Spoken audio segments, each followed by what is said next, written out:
Hey everybody, and welcome to week two.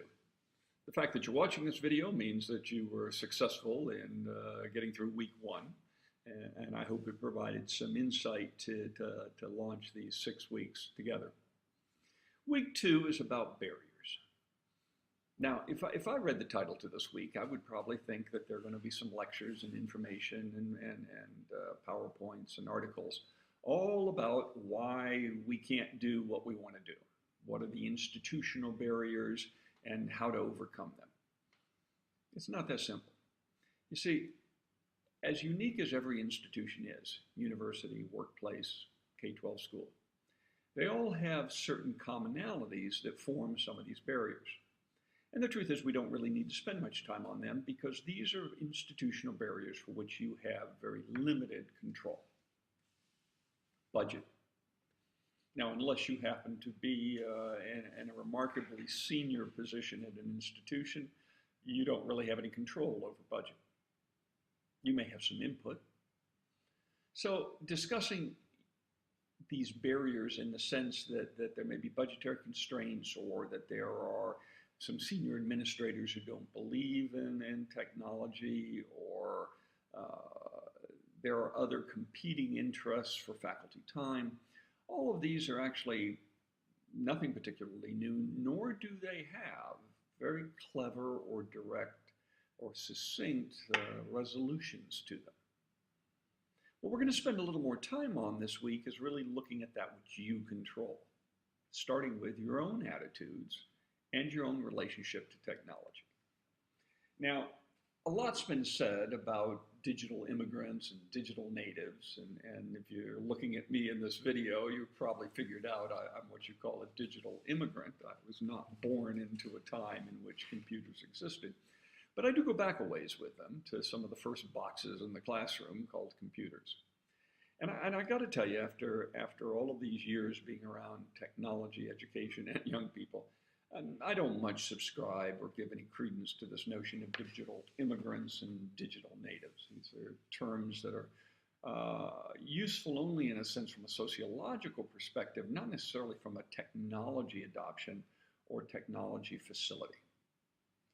Old people, like myself, are quite capable about learning about technology, integrating it into our life, and perhaps even making more critically insightful decisions about the use of technology because in a sense we lived at a period of time before technology, so technology is not the answer to everything. Social media is not all about the only ways in which we construct social interactions. So I can look at technology from a vantage point of perhaps seeing other alternatives that in fact digital natives can't. Now I've got two daughters, one a senior in college and one who graduated last year, and they're both fairly conversant with technology, use a wide range of tools, especially in the social media. They don't use some of the same tools I use. I have to send them a text or WhatsApp or a Facebook message to tell them to go read the email that I just sent them because they don't normally read email. But yet at the same time, when it's all about technology for some kind of special purpose, business, education, resources of a more serious nature, in fact, they come to help from me, just as I go to help from them when my iPod or iPad is not doing what I think it should, or I'm looking for a new app for something. So that conversation is really all about each individual.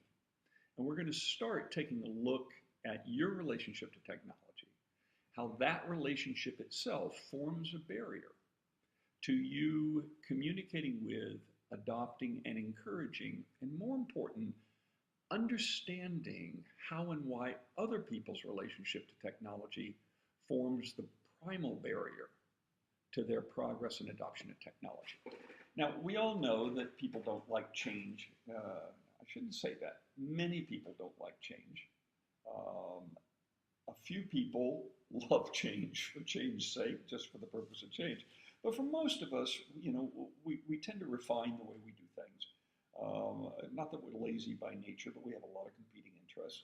And so when you start talking to a faculty member, a professor, a business person, a trainer, a school teacher, about incorporating this technology, There are some fundamental questions, of course, that have to be answered. And the number one thing that has to be answered is what's in it for me? Now, of course, we're educators. So that means we can't really be as self-centered as that statement makes us sound, because generally underlying what we do is a care about our students, an interest in student learning. We wish to be more effective. We wish to be more efficient. But yet at the same time, we lead lives that are full, lives that are demanding. And so you've got to be able to answer this fundamental question for everybody, for the school superintendent, for the provost, for the dean, for the faculty member, even for the student. What's in it for me?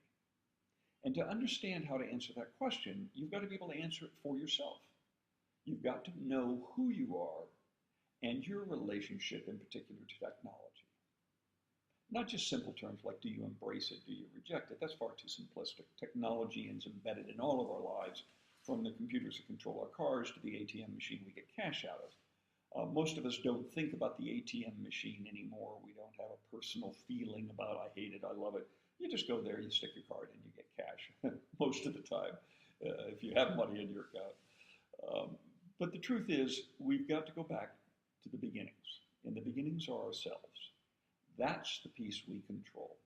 And if you understand in a deeper mode what your relationship is to technology, how you see technology in this world, you'll better be able to understand what those individual barriers are for other faculty, other members of the workforce in which you engage.